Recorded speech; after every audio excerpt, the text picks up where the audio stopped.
Luego de la reunión entre el presidente Daniel Noboa y el secretario de Estado de Estados Unidos, Marco Rubio, los grupos delictivos Los Lobos y Choneros fueron declarados como organizaciones terroristas extranjeras por el gobierno de Donald Trump. El secretario de Estado, Marco Rubio, también anunció que su gobierno está abierto a trabajar en un acuerdo comercial y otros sobre extradiciones con Ecuador. Aumenta la tensión entre Estados Unidos y Venezuela.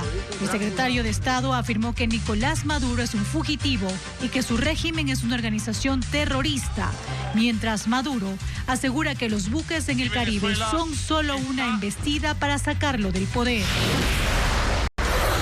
El dirigente sindical Richard Gómez, acusado de vaciar una cuenta del sindicato de CNEL, asegura en entrevista con Ecuavisa que retiró el dinero para pagar 13,000 botas que aún no son entregadas a los empleados.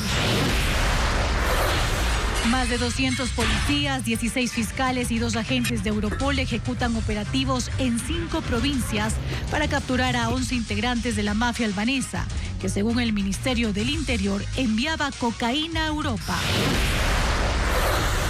En la segunda entrega sobre la situación de los bomberos forestales, Televistazo describe qué aprendieron los uniformados en Quito tras la crisis y cómo 750 de ellos están listos para una nueva amenaza del fuego. Los esmaltes semipermanentes y en gel, que en algunos casos contienen 2 sustancias prohibidas por la Unión Europea por sus efectos tóxicos, circulan en Ecuador. Así lo confirmó Televistazo en un recorrido. Ecuador ya juega frente a Paraguay por la fecha 17 de las eliminatorias y busca mantenerse en el segundo lugar de la clasificación. Buenas noches, esto es Televistazo Estelar con lo más relevante de este jueves 4 de septiembre de 2025. La visita a Ecuador del secretario de Estado de Estados Unidos, Marco Rubio, marca la jornada informativa. Andrea. Así es, Samantha, y en lo deportivo vivimos la penúltima fecha de las eliminatorias al Mundial y a esta hora precisamente la tricolor se enfrenta a Paraguay en Asunción. Teo, ¿cómo le va a la selección? Andrea, Samantha, amigos, buenas noches. Hasta ahora juega Ecuador 26 minutos de la primera mitad. El marcador permanece 0-0 en...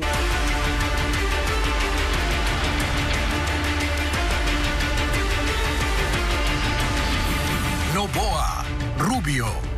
¿Qué busca Ecuador?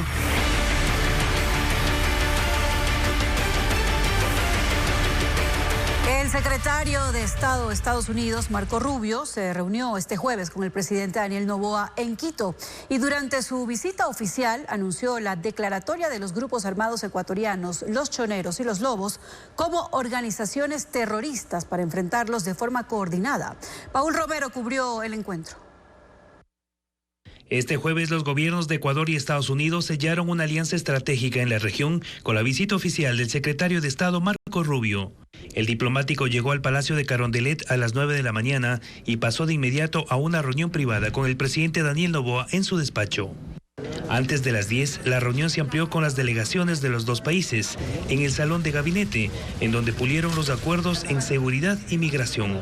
Cerca del mediodía, el secretario de Estado y la canciller Gabriela Sommerfeld ofrecieron una declaración conjunta.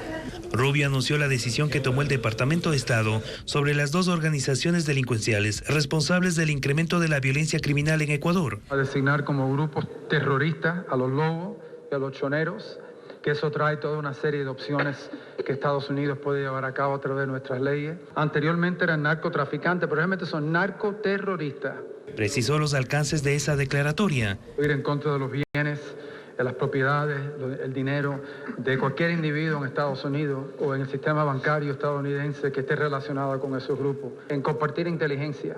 Ahora podemos proveer información sin ninguna limitación en cómo el gobierno de Ecuador lo quiera utilizar con un grupo terrorista. Son terroristas. Comprometió recursos por $13.5 millones para operaciones de seguridad y vigilancia marítima con drones por otros 6 millones.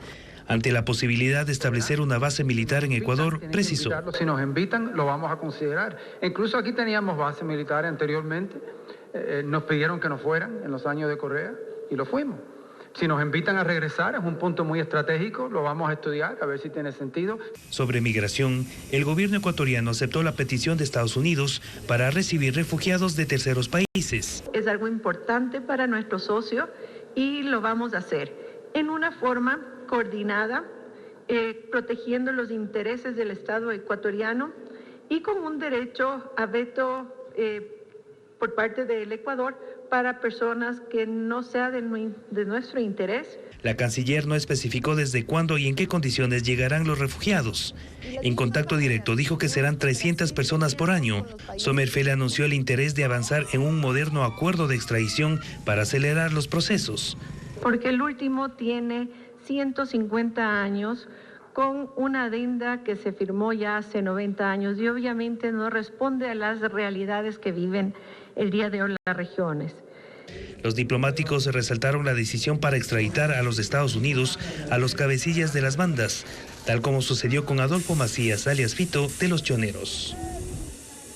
Y en entrevista con una cadena internacional, el presidente Noboa señaló a Nicolás Maduro como el líder del Cartel de los Soles. Reconoció que pueden realizarse operativos conjuntos con Estados Unidos para combatir a los choneros y los lobos tras ser declarados grupos terroristas. Diego Puente presenta las declaraciones del mandatario.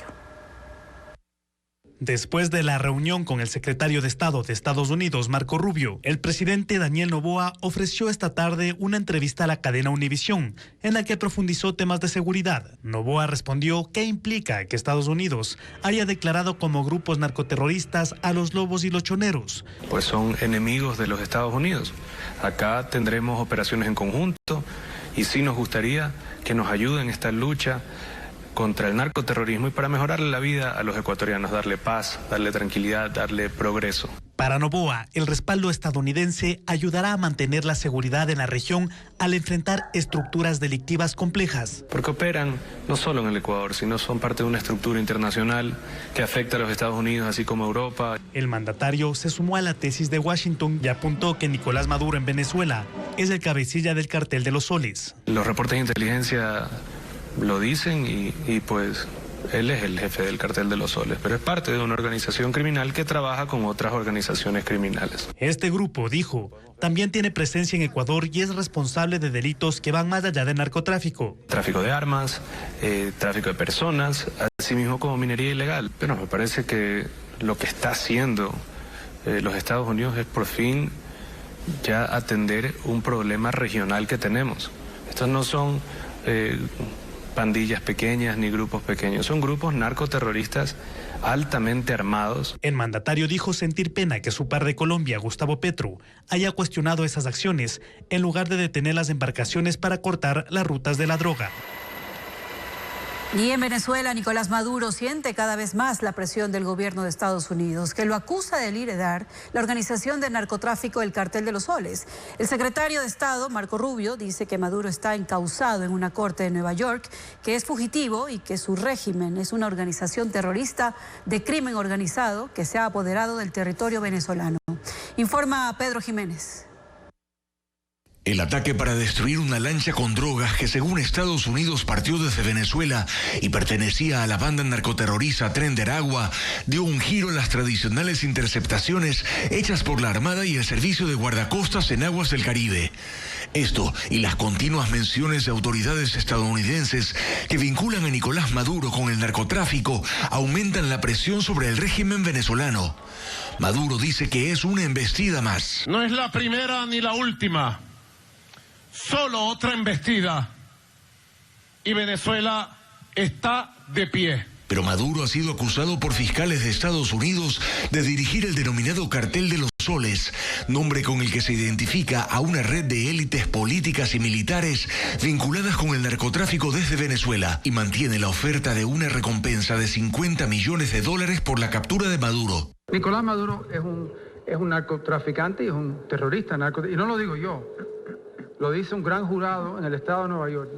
El secretario de Estado, Marco Rubio, dice que no es la única causa contra Maduro. Después, hace 2 años, un nuevo encauzamiento que detalla el papel que tomó Nicolás Maduro, especialmente empezando en los años de Chávez, con la droga. Y rechaza los comentarios del secretario general de Naciones Unidas, que ha llamado a Estados Unidos y a Venezuela a encontrar una solución pacífica a sus diferencias. Pero a mí no me importa lo que dicen las Naciones Unidas, a mí no me importa. Nosotros eres un fugitivo de la justicia norteamericana. Ratificó además que el régimen venezolano no tiene carácter político. Ellos son parte del terrorismo. No es un gobierno, es una organización terrorista de crimen organizada que se ha apoderado de un territorio nacional y están utilizando ese territorio nacional para ellos convertirse ricos. Estados Unidos advierte que van a continuar con sus acciones contra el narcotráfico, pero Nicolás Maduro señala que lo que buscan realmente es una incursión en Venezuela para sacarlo del poder. Y más adelante seguiremos con el balance de lo que dejó la visita de Marco Rubio a Ecuador. Mientras tanto, en otros temas les contamos que un día después de la formulación de cargos por la autoría intelectual del asesinato de Fernando Villavicencio, habló en Miami el abogado del exministro José Serrano, uno de los 4 procesados. Se ve que lo van a devolver a Ecuador, fue lo que dijo el abogado como parte de un plan con Estados Unidos. Jacqueline Rodas tiene los detalles.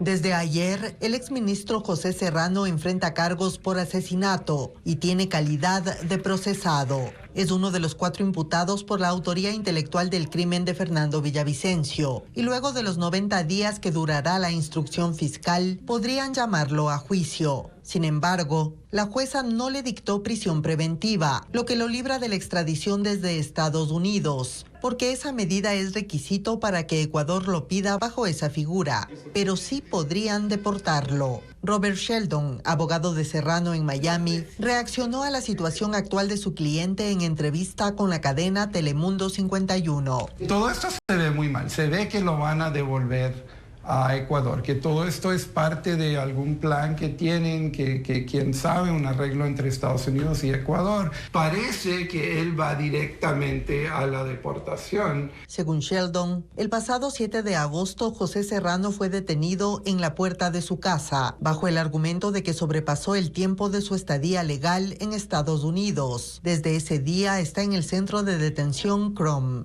Lo llevaron a Chrome y ahora lo tienen ahí con criminales, no lo tienen como un asilado. Él estaba viviendo aquí con permiso de trabajo, con licencia a conducir, estaba pagando sus impuestos. No hay ninguna razón que lo fueron a recoger, a menos que lo quieren devolver a Ecuador. La jueza del proceso en Ecuador, Daniela Ayala, en lugar de la orden de prisión dispuso que si Estados Unidos lo libera, Serrano se presente una vez por semana en el consulado de Ecuador en Miami y si lo deportan, lo haga en Quito. José Serrano está en Estados Unidos desde 2021. Ese mismo año pidió asilo. La audiencia para tratar su solicitud será el próximo 11 de septiembre.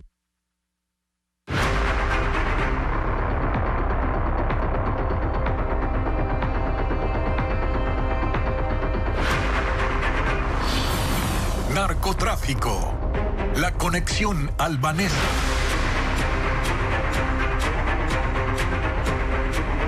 11 personas que según el Ministerio del Interior formaban parte de una red de narcotráfico transnacional fueron detenidas en operativos en 5 provincias. Esta estructura enviaba droga a Europa y usaba empresas exportadoras como fachada. El Ministerio del Interior aseguró a Televistazo que el caso está relacionado a la mafia albanesa. Fueron 11 allanamientos simultáneos, 200 policías, 16 fiscales y 2 miembros de la Oficina Europea de Policía Europol se desplegaron durante la madrugada en 5 provincias: Guayas, Pichincha, Loja, Zamora, Chinchipe y Manabí. Tras 15 meses de investigación con la Policía Europea, se ejecutaron las órdenes de detención para quienes, según el Ministerio del Interior, pertenecen a una estructura de narcotráfico transnacional con ramificaciones en Europa. Ellos enviaban droga a Grecia, Países Bajos, Bélgica e Italia, contaminando contenedores y usando empresas fachada. Esto con la finalidad de facilitar las relaciones comerciales entre empresas exportadoras e importadoras que rendían cuentas a la organización criminal. En Guayas, los operativos se dieron en 2 ciudades, en el sector de Los Ceibos en Guayaquil y en el Cantón Durán. En estas operaciones se incautaron 730 kilos de droga. Además, se detuvieron a 11 personas, incluyendo a un ciudadano serbio. Se trata de Yezdimir Serdan, quien fue detenido en noviembre del año anterior en el caso Euro 2024. Ahí se lo acusó de liderar una red de empresas con las que se lavaron millones de dólares producto del narcotráfico. Pese a estar detenido en la cárcel de Cotopaxi, formaba parte de esta red que, según el Ministerio del Interior, está vinculada a la mafia albanesa. Como uno de los miembros principales de la organización. En Manta, provincia de Manabí, los operativos se extendieron a empresas. Durante los allanamientos en Guayaquil también se detuvo a un objetivo de valor intermedio. En el sector de Ceibos, se trata de alias Odín, quien reclutaba empresas de transporte y seguridad que daban servicio a los principales puertos de Guayaquil para ingresar la droga. La estructura ilícita, según el ministro, controlaba la producción, empaquetado, envío y recepción de la droga a Europa. Y la mafia albanesa comenzó sus operaciones en Ecuador en 2011 y hasta 2024 lavó cerca de 43 millones de dólares. Mediante dinero o violencia logró contar con colaboradores en puertos, aduanas, la policía, militares y empresarios. Diego Puente tiene un recuento detallado. La mafia albanesa construyó en cerca de 15 años un entramado de empresas fantasma, nexos con bandas locales de delincuencia organizada y una red de extorsión o amenazas a funcionarios para mover toneladas de droga desde Ecuador hasta Europa. En 2011 empiezan sus operaciones con la llegada masiva de albaneses al país, entre ellos el capo de la droga Dritan Rexepi, y convirtieron a Ecuador en el epicentro del envío de cocaína con rutas a Bélgica, España, Italia y Polonia. Rexepi fue capturado en 2015, pero operaba desde la cárcel de Cotopaxi. Hizo amistad y alianzas con cabecillas de los choneros para controlar las rutas de la droga. Escapó en 2022 y lo último que se conoce es que está detenido en Turquía. Las huellas de esa mafia fueron reveladas en 2 casos en los que la Fiscalía actuó, Pampa 1 y Pampa 2, tras la detención de decenas de sus integrantes en operaciones conjuntas con otros países que facilitaron a Ecuador información, videos y chats encriptados. Esos procesos revelaron que Dritan Jikka, otro de los capos de la mafia albanesa, lavó cerca de 43 millones de dólares entre 2015 y 2024 mediante empresas relacionadas a la producción agrícola, de cárnicos, de cannabis, de limpieza y de compra y venta de bienes inmuebles. 25 de sus colaboradores fueron procesados y algunos ya tienen sentencia entre 3 y 17 años. Jikka fue detenido en mayo de este año en Emiratos Árabes Unidos. El poder de la mafia se evidenció en enero de 2024, cuando las Fuerzas Armadas encontraron el mayor cargamento de droga en historia del país, 22 toneladas valoradas en 660 millones de dólares. La Fiscalía descubrió que la mafia albanesa se infiltró en la justicia, en las cárceles, la fuerza pública y las aduanas. Incluso sargentos de inteligencia fueron detenidos cuando intentaban sobornar con $100,000 en efectivo a sus compañeros. Y en Ecuador, 7 de cada 10 mujeres prefieren diseños en sus uñas con esmaltes semipermanentes y en gel por su durabilidad y resistencia. Y no obstante, la Unión Europea ya ha prohibido su uso, pues algunos esmaltes contienen sustancias tóxicas. Televistazo confirmó que estos productos también se venden en Ecuador. Vanessa Robles nos cuenta más. Hola, chicas.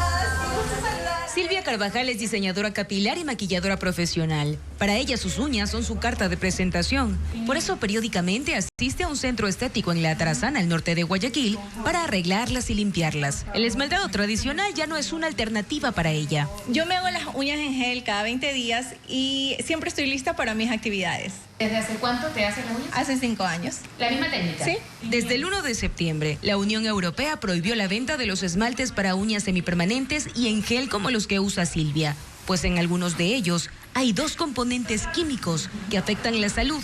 Óxido de difenilfosfina, TPO, que acelera el secado del color y endurece el producto bajo la luz UV, y el dimetiltoluidina, DMTA, que adhiere el esmalte a la uña. Para Johan Vera, investigador químico de la Universidad de Spol, la alta toxicidad de las sustancias está verificada. Ecuador tiene como referente la FDA, quien tiene publicado en sus listas, en el caso del TPO, se ha demostrado que tiene actividad sobre la reproducción femenina, y en el caso del derivado de toluidina, tiene actividad cancerígena. El riesgo está supeditado a la exposición que la persona tiene. No es igual una chica que se aplique el producto cada 15 días, por ejemplo, a que se lo aplique cada 3 meses. Televistazo comprobó que los esmaltes para uñas en gel y semipermanentes sí se venden en Ecuador. Por ejemplo, este frasco encontrado en un local de Urdesa, al norte de Guayaquil, tiene entre sus ingredientes óxido de trimetilbenzoil difenilfosfina, que según el ingeniero químico de la SPOL, es lo mismo que el TPO. Este otro, encontrado en un local del centro, también contiene óxido de trimetilbenzoil difenilfosfina entre sus ingredientes, equivalente a TPO. Pero, ¿cuántos de los productos de este tipo que se venden en Ecuador tienen los químicos nocivos? Consultamos a la Agencia Nacional de Regulación, Control y Vigilancia Sanitaria, ARSA. Respondieron que tras la alerta de la Unión Europea, se reunieron las áreas pertinentes para el respectivo monitoreo. En tanto, María Victoria Játiva, presidenta del directorio de Procosméticos, la asociación que ampara a la industria de cosméticos en Ecuador, considera que la informalidad aumenta la probabilidad de que ya esté en el mercado. Ingresan cientos de productos que no pasan ni por aduana y venden online estos productos y obviamente no sabemos qué tipo de ingredientes tienen. Según Procosméticos, 7 de cada 10 mujeres prefieren las uñas en gel o semipermanentes, por lo que recomiendan alternarlo con técnicas que no requieran el uso de la luz ultravioleta, pero sobre todo verificar que en los ingredientes de los esmaltes no consten los químicos cuestionados. Y está listo el proyecto de dictamen sobre las 4 preguntas de la consulta popular propuesta por el presidente Daniel Noboa. La magistrada Claudia Salgado envió el documento para votación del Pleno de la Corte Constitucional. Jacqueline Rodas con los detalles. La Corte Constitucional está a un paso de emitir su dictamen sobre la consulta popular propuesta por el presidente Daniel Noboa. Este miércoles, la Secretaría General de la Corte informó al primer mandatario y a la Asamblea Nacional que está listo el proyecto de la jueza Claudia Salgado para votación del Pleno. Noboa pidió a la Corte que dé paso a 4 preguntas vía enmienda, es decir, directo a las urnas, sin pasar por la Asamblea Nacional. Tienen que ver con la contratación por horas para el sector turístico, reducir el número de asambleístas, eliminar el Consejo de Participación Ciudadana y la destitución de los jueces de la Corte Constitucional mediante juicio político. Hay algunos pronunciamientos previos sobre estos temas que dan una idea de cómo podría decidir la Corte. Por ejemplo, el año pasado el organismo dijo que si se pretende eliminar el Consejo de Participación es necesaria una reforma parcial, es decir, vía trámite legislativo, un camino más largo que la enmienda. En el mismo sentido, se pronunció en 2019 sobre la reducción del número de legisladores. Para conocer la decisión sobre la consulta de Noboa, resta que el presidente de la Corte Constitucional, Joel Escudero, convoque a los magistrados para votar. Y hace pocos minutos la Corte Constitucional acaba de publicar su decisión sobre las preguntas de la consulta popular y como estaba previsto, rechazó la vía de la enmienda para las preguntas sobre la eliminación del Consejo de Participación Ciudadana y la posibilidad de destituir a los miembros de la Corte Constitucional con juicio político. Pero en su dictamen acepta las preguntas sobre la reducción del número de asambleístas y la contratación por horas en el sector del turismo.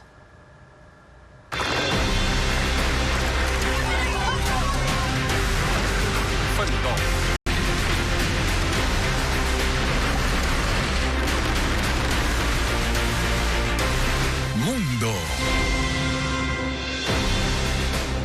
La tierra no deja de sacudirse en Afganistán, donde los sismos han desatado una crisis a gran escala. Hasta el momento, más de 2.200 personas han muerto y 4.000 están heridas.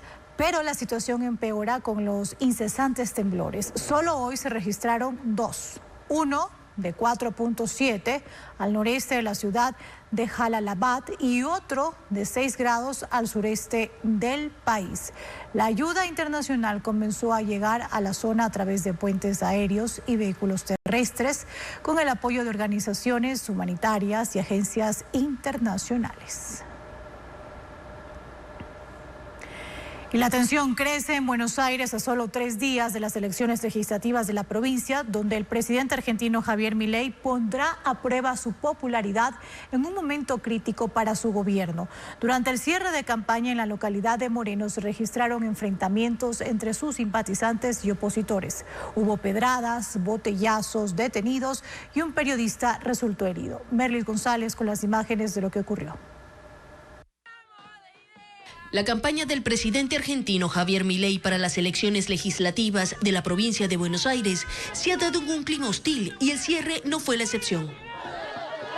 Seguidores y opositores de Milei se enfrentaron en las calles de la localidad de Morena. Hubo insultos, golpes y lluvia de piedras. La policía intentaba separar a los grupos, pero las revueltas se armaron una y otra vez hasta que detuvieron a varias personas. En la noche el presidente llegó a la concentración, organizada en un barrio popular considerado bastión del kirchnerismo, su movimiento opositor. Lo hizo sin problema y ante la multitud los responsabilizó de los altercados. Esto para ellos se trata de poder y si se tienen que cargar con vidas humanas, no les importa. Pero a su salida, un grupo atacó con piedras la caravana presidencial. La comitiva, el presidente mira cómo vuelan piedras, a la izquierda. Y un periodista recibió un botellazo en la cabeza. Fue el segundo ataque contra Milei en la última semana y ocurre en uno de los momentos más críticos de su gobierno. Los mercados están dándole la espalda a su programa económico y su hermana es acusada de corrupción. Factores que ponen cuesta arriba su carrera para obtener la mayoría legislativa y ganar terreno político. Ahora deberá poner a prueba su popularidad, primero este domingo en Buenos Aires, la provincia más grande de Argentina, y en octubre en las parlamentarias nacionales.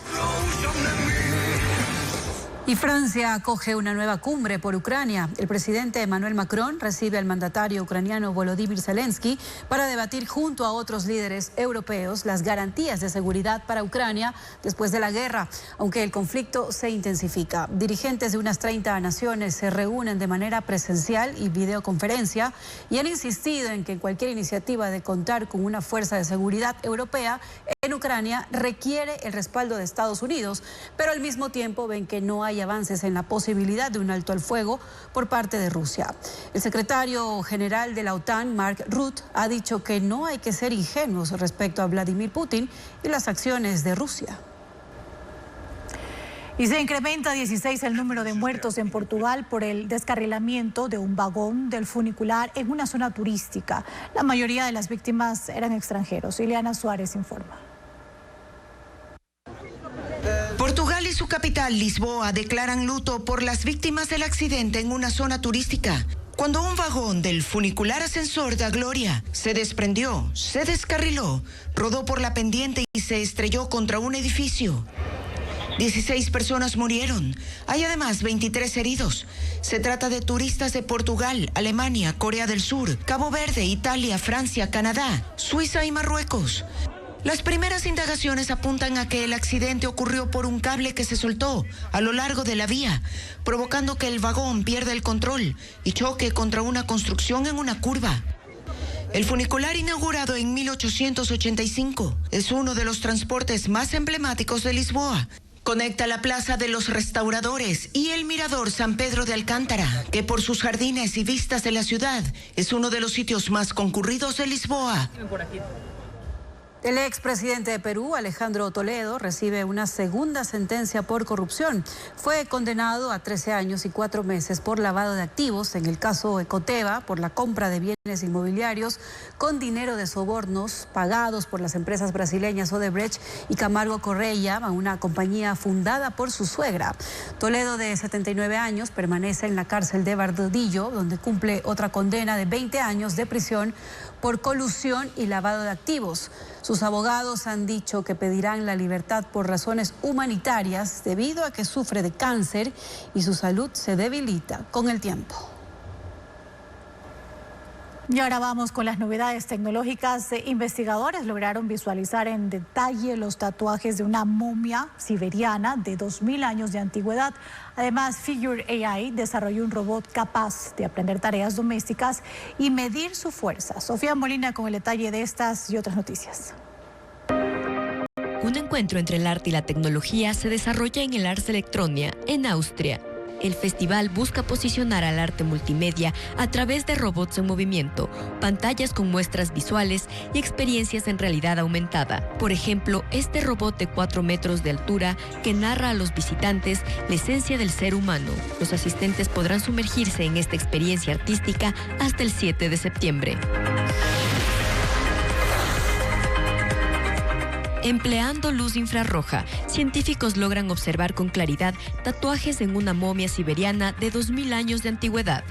El cuerpo perteneció a una mujer enterrada en las montañas Altai y tiene tatuajes de representación de cacería en tigres, renos y aves. Los investigadores determinaron que se trata de tatuajes hechos con agujas, con punción manual. Y no es la única, pues todas las momias que se han encontrado en la zona también están tatuadas. Helix F02 es el robot autómata de la empresa Figure AI, capaz de resolver tareas domésticas. F02 se caracteriza por tener un control de alta velocidad en su torso, muñeca, cabeza y dedos. Puede aprender comportamientos y resolver tareas de manipulación compartida con otro robot.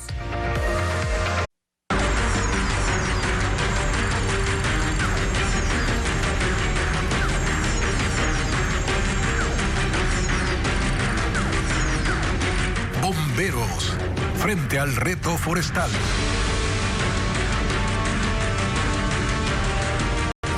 Y en Quito, 340 incendios destruyeron más de 200 hectáreas de vegetación el año pasado. Hoy la capital está más preparada para enfrentar este riesgo.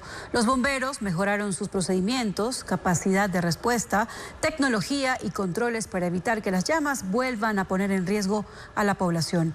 Hernán Higuera informa.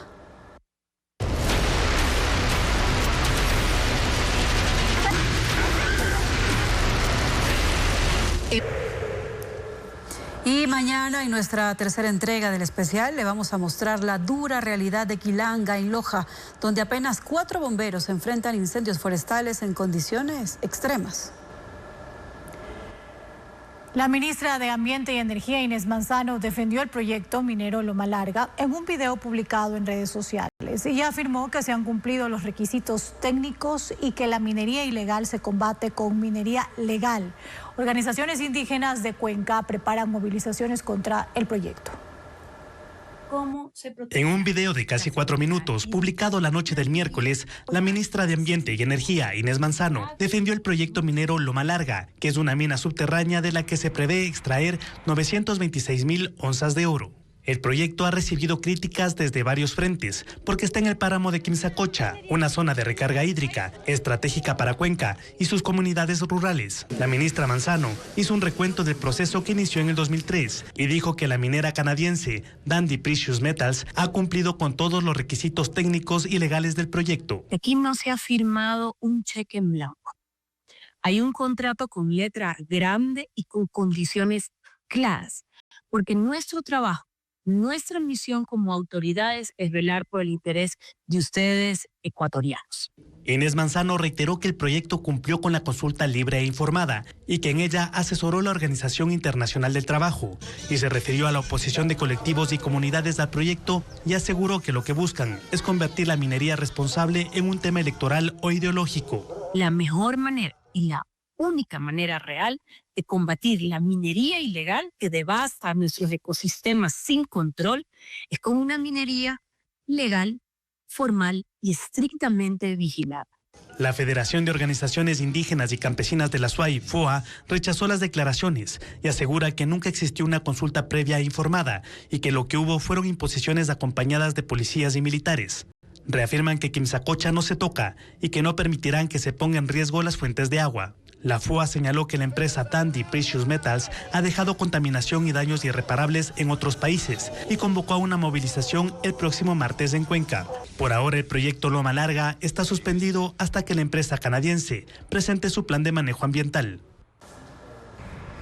Agrietamientos mantienen en alerta a las comunidades indígenas de Pujilí. Lo que comenzó en Cuturibí ahora se extiende a otros 4 poblados, donde las fisuras han dañado postes de energía eléctrica, viviendas, cultivos y tuberías de agua potable, dejando sin el servicio a 30 familias. Mientras esperan ser reubicados a un lugar seguro, la tierra no deja de moverse bajo sus pies. El resquebrajamiento de tierra avanza en 5 comunidades indígenas del cantón Pujilí en Cotopaxi. Lo que inició en Cuturibí Grande se ha extendido hacia Cuturibí Chico, Cachi, La Gloria y Capulispamba, en un área de 250 hectáreas. La vía, que fue finalizada hace apenas 2 meses y que conecta estas y otras 10 comunidades, tiene un deterioro evidente. El asfalto se ha roto a lo largo de 1 kilómetro. Por aquí circulan unos 100 vehículos al día. Los agrietamientos han provocado la ruptura de 300 metros de tubería destinada al agua potable y riego, dejando sin el líquido a 30 hogares. Esto también ha causado la pérdida de 40 hectáreas de cultivos de alfalfa, cebada, maíz y frijol, que entre el polvo y las grietas del terreno no han florecido. Nosotros hemos invertido $500 y ahora no sacamos nada, perdimos porque no vale ni de entrar a cosechar porque nos da miedo, está hundiendo la tierra, no vale coger los granos y ahí está botado. Aquí se crían 70 animales como vacas, borregos y cerdos. Están en riesgo ante la imposibilidad de ser reubicados y la falta de agua y alimento. Los postes de electricidad e internet también están cayéndose, dejando sin servicio a los comuneros. El resquebrajamiento del terreno se acerca peligrosamente a una torre de alta tensión de 25 metros, que pertenece al Servicio Nacional y en caso de caer puede dejar a todo el cantón sin energía. De repente cuando quedábamos a dormir siempre sonaba como un tiro, después decía como estás quebrando una madera. 2 familias han tenido que refugiarse en casas de sus familiares en Pujilí, mientras que las demás permanecen en sus terrenos resguardando lo que queda de sus bienes, a la espera de que las autoridades del municipio de Pujilí y del Ministerio de Infraestructura y Transporte habiliten un espacio seguro para su evacuación. En Loja se realiza la audiencia de formulación de cargos contra 24 personas, entre ellas 16 militares en servicio activo, acusados del delito de asociación ilícita por contrabando de combustibles y víveres en la frontera sur. Previamente, los detenidos fueron trasladados y resguardados desde el centro de prisión hasta el comando de policía para seguir la diligencia de forma telemática. Según la investigación, la red transformó la frontera sur en un corredor de contrabando, con camiones que llevaban combustible subsidiado al Perú y retornaban con víveres, generando un perjuicio de $20 millones. La Fiscalía ha solicitado prisión preventiva para los imputados, pero la audiencia todavía continúa.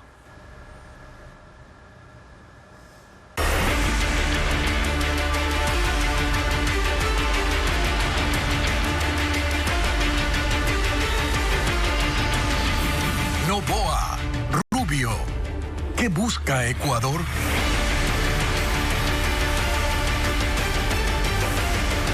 Un acuerdo comercial entre Ecuador y Estados Unidos está cerca, según el secretario de Estado de Estados Unidos, Marco Rubio. Ecuador negocia la reducción del 15% de aranceles impuestos a los productos nacionales por el gobierno de Trump.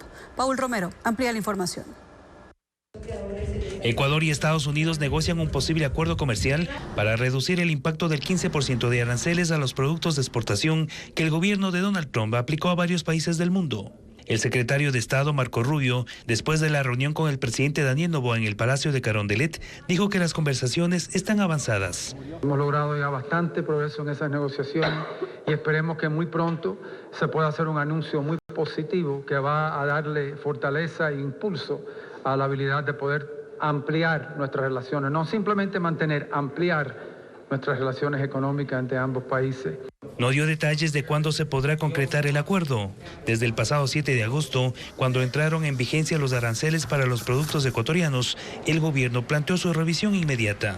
Hemos acordado poder superar rápidamente, a la brevedad posible, algunas barreras que todavía se mantienen para lograr un acuerdo futuro pronto que fortalezca nuestro comercio.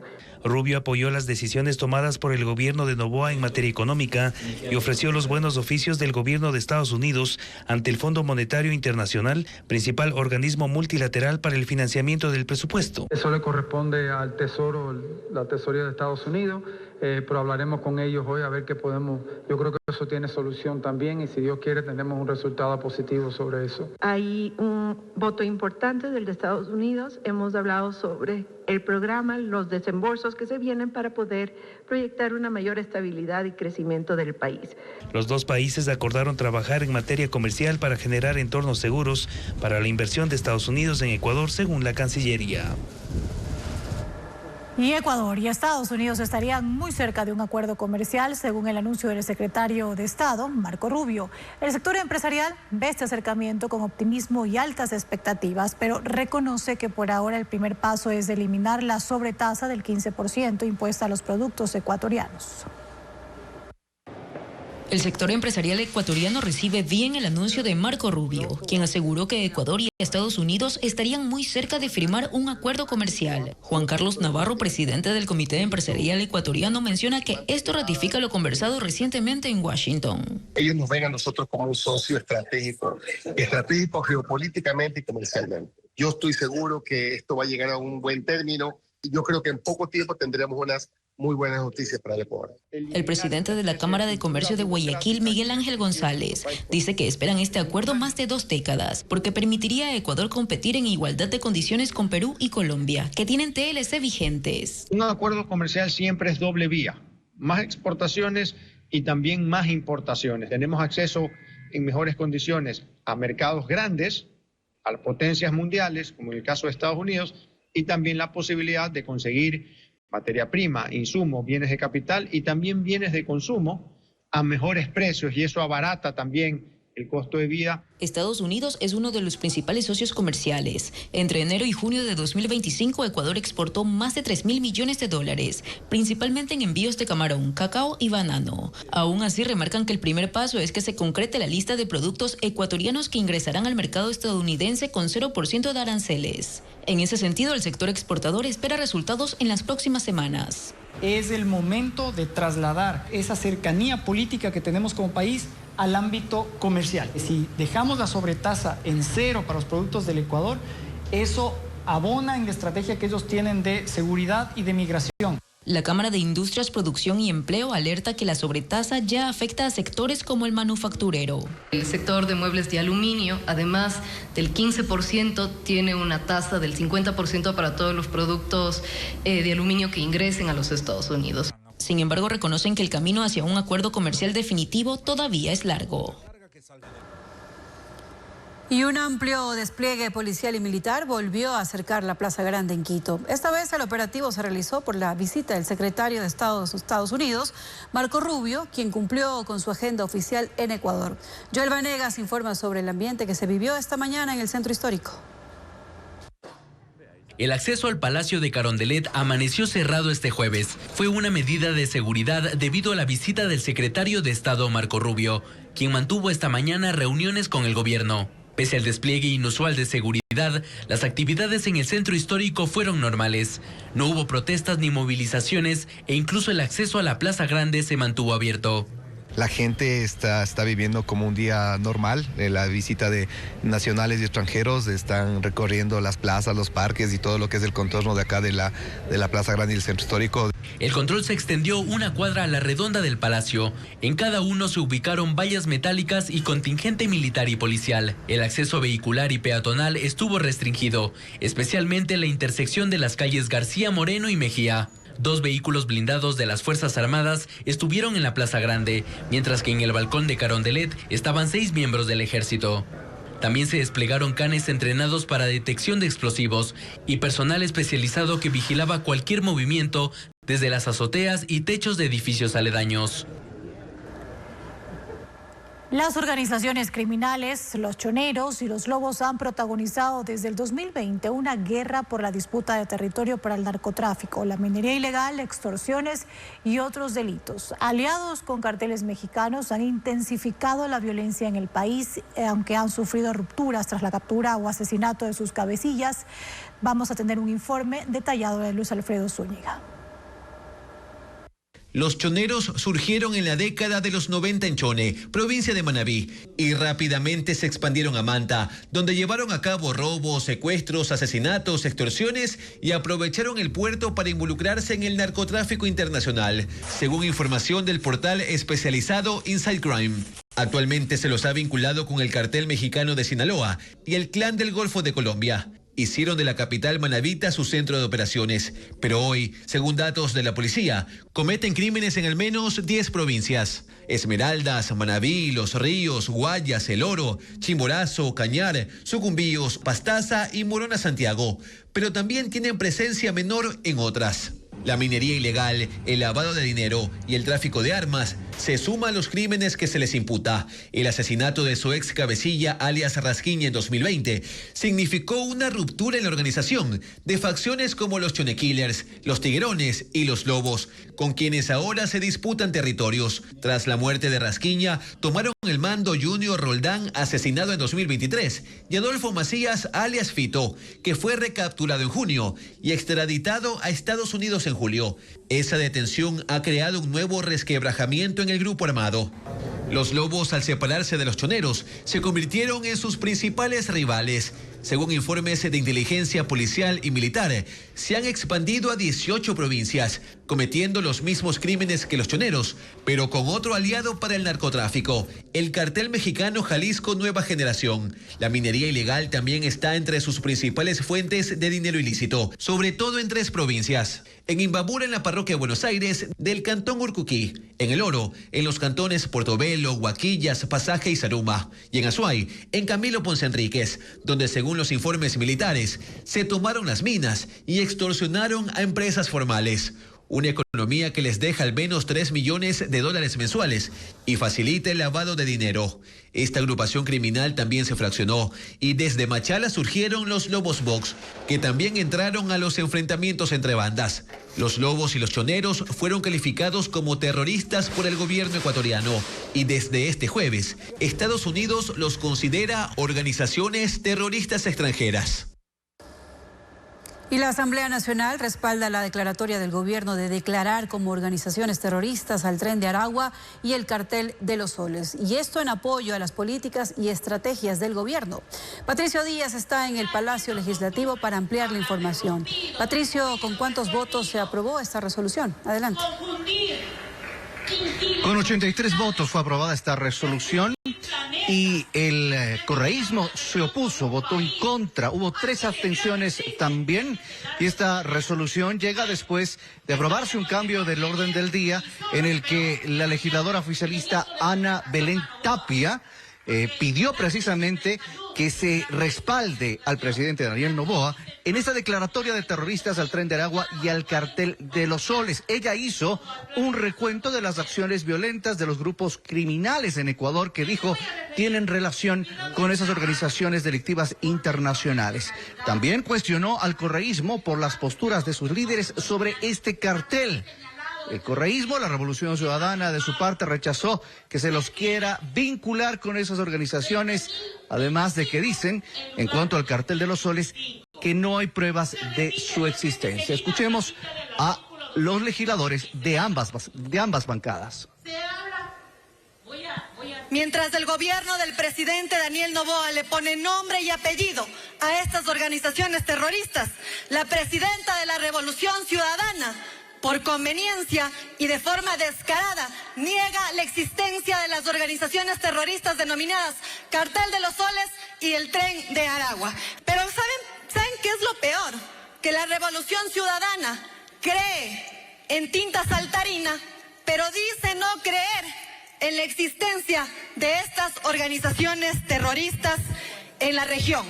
Rechazamos las denuncias que en este momento está haciendo la asambleísta Tapia en el Pleno de la Asamblea de manera perversa, tratar de involucrarnos en temas con grupos de delincuencia organizada del exterior, que no están debidamente comprobadas. No se pueden hacer acusaciones de esa calaña y de esa naturaleza. Primero hay que leer, hay que revisar. Pero la Asamblea en realidad fue convocada para analizar la proforma presupuestaria 2025 y es lo que ocurre en estos momentos precisamente, una proforma de $40.000 millones que ha sido cuestionada también por el correísmo, insistiendo en que no tiene bases reales en cuanto a sus cálculos, mientras el oficialismo defiende esas cifras y que se ha cumplido con lo que exige la ley, por ejemplo, para las áreas de salud como educación y también el sector de inclusión social. Es lo que acontece en la Asamblea Nacional.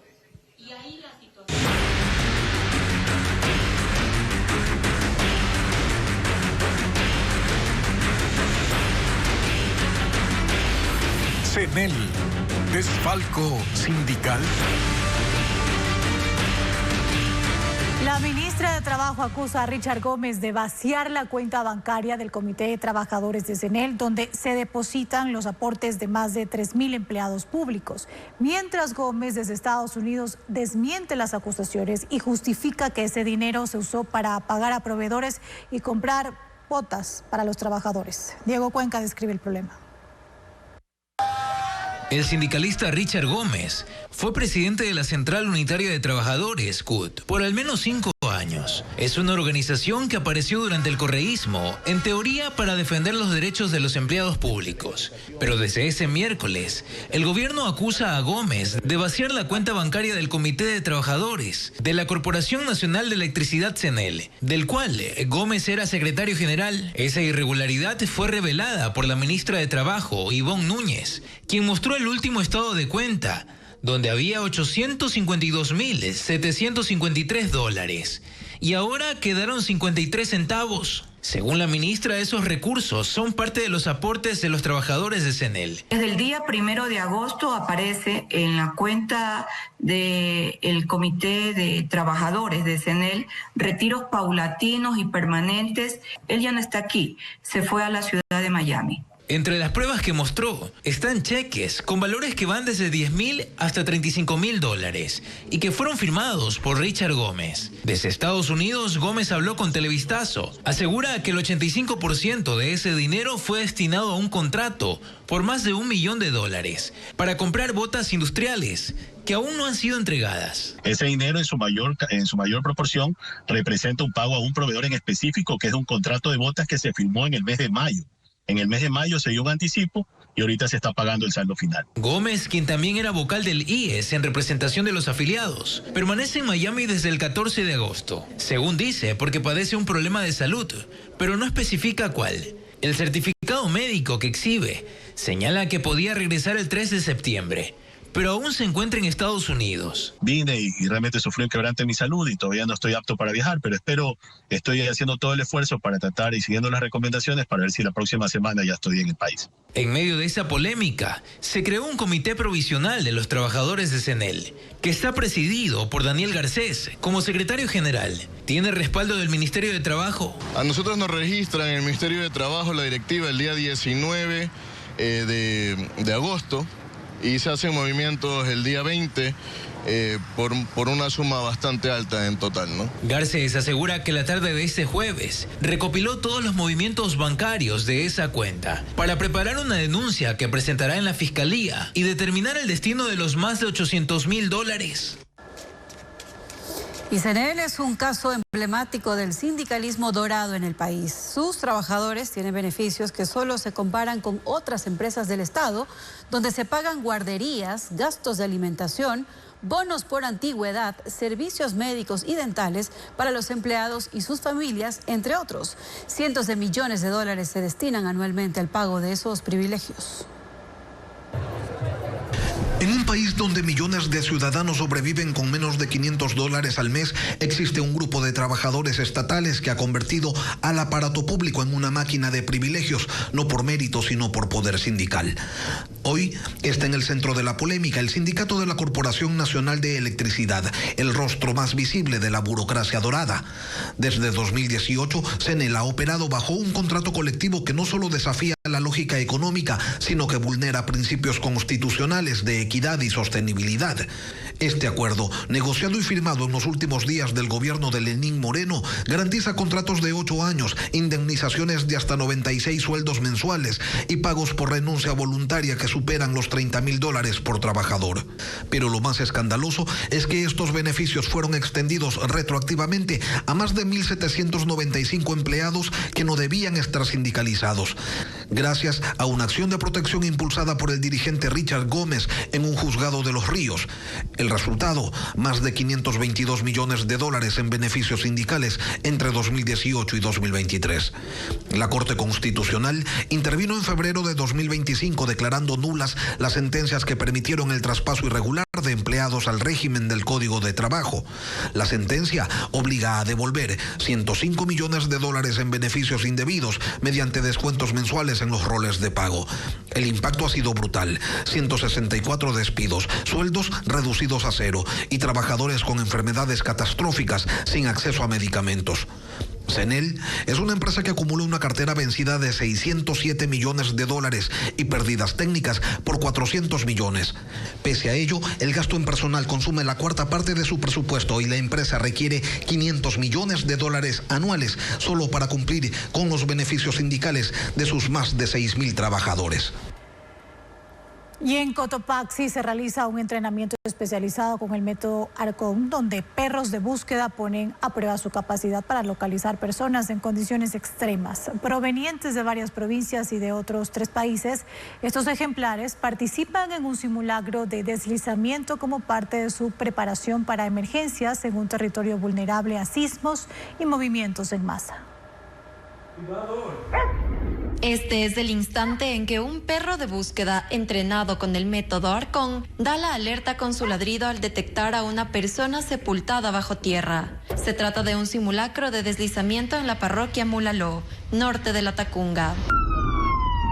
12 canes llegaron a este escenario rocoso de Cotopaxi para ser entrenados en detección en condiciones de catástrofe.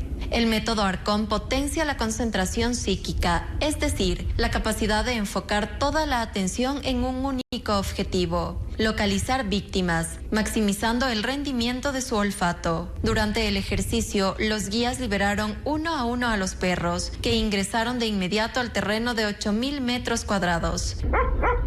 En cuestión de segundos, lograban ubicar a una persona completamente cubierta por el material y enseguida los rescatistas completaban la operación.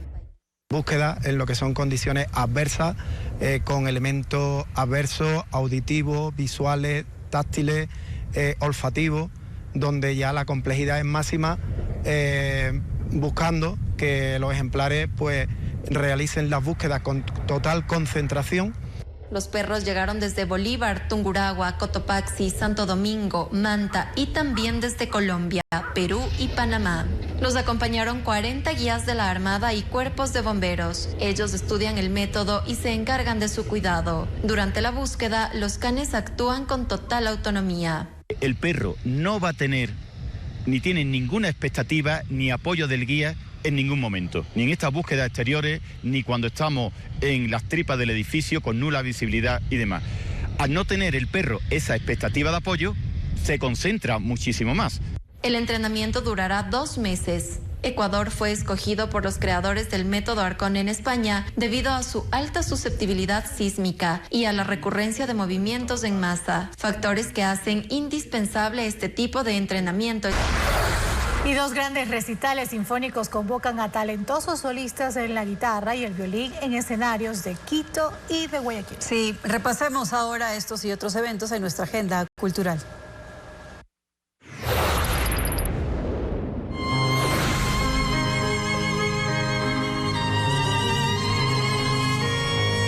Este viernes, la Orquesta Sinfónica Nacional del Ecuador interpretará el triple concierto de Beethoven en la Casa de la Música de Quito. Bajo la dirección de David Arutuñán, subirán al escenario las solistas invitadas de la Orquesta Nacional de España y Juan Barahona, profesor en la Escuela Superior de Música Reina Sofía. El programa preparado para esta ocasión también incluye la obertura Manfred de Schumann y la Sinfonía Júpiter de Mozart. El recital comenzará a las 8 de la noche.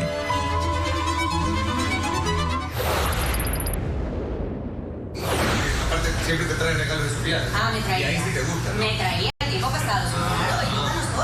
Esta semana terminan las funciones de la obra La Coartada, que se presenta en la Casa Sino Fabiani del barrio Las Peñas, en Guayaquil. Cuando la angustia financiera atrapa a una pareja, los protagonistas solicitarán el auxilio de otros buenos amigos durante una cena, pero un suceso inesperado aumentará el suspenso, revelando secretos y traiciones. Las presentaciones son de viernes a sábado desde las 8 de la noche. El domingo empieza a las 5 de la tarde. Que no tiene la plata y ya está. ¿Tú qué crees? ¿Tú crees que no tiene la plata?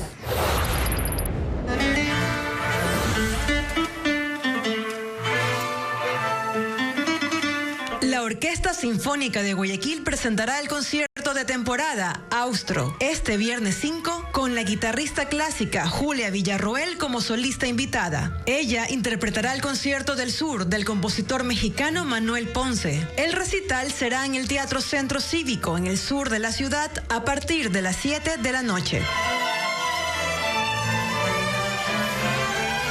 Y en las noticias del espectáculo les contamos que en medio de su gira mundial, Will Smith es criticado en redes sociales por supuestamente usar público generado con inteligencia artificial para promocionar sus shows. Bueno, y además Sabrina Carpenter lanza su 7º álbum de estudio, una producción basada en sus vivencias personales. Veamos.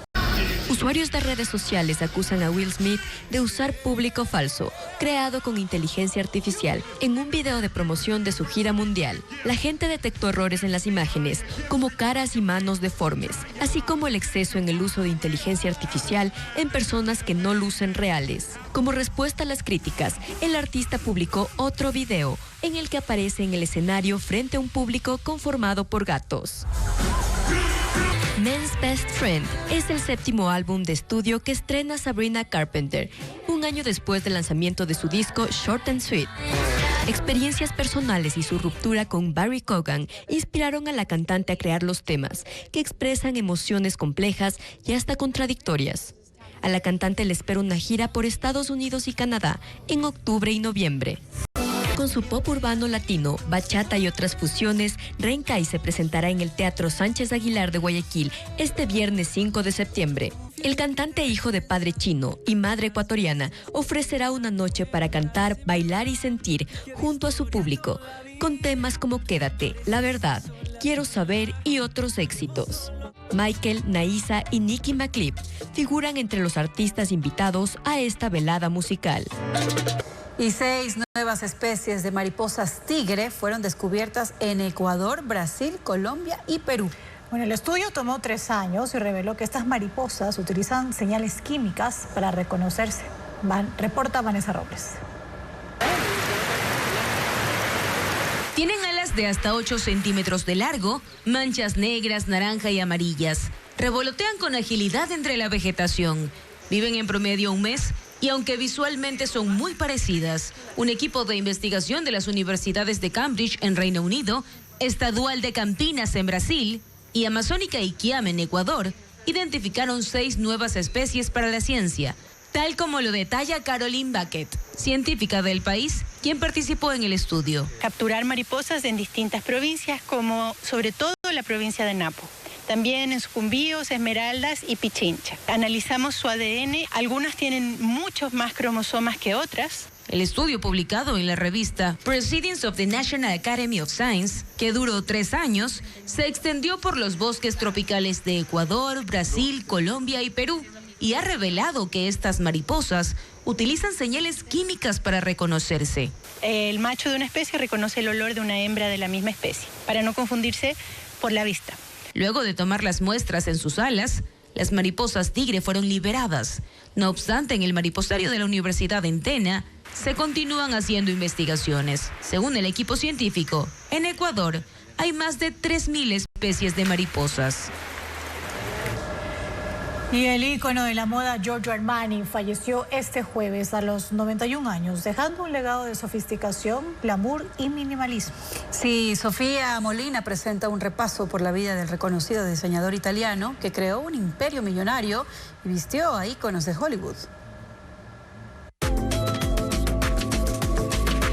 Elegancia, minimalismo y sofisticación es el legado de Giorgio Armani, una de las figuras más influyentes en la historia de la moda. Nacido en 1934 en Piacenza, Italia, estudió medicina pero la abandonó. Fue escaparatista en una tienda de Milán y luego diseñador para la marca Nino Cerruti. Para 1975 creó la marca de moda con su apellido, que se convertiría en un imperio. En la moda masculina instauró la libertad de movimiento y comodidad, eliminando las hombreras y forros pesados en los trajes tradicionales. Transformó la imagen de la mujer profesional moderna, introduciendo el traje masculino en la moda femenina.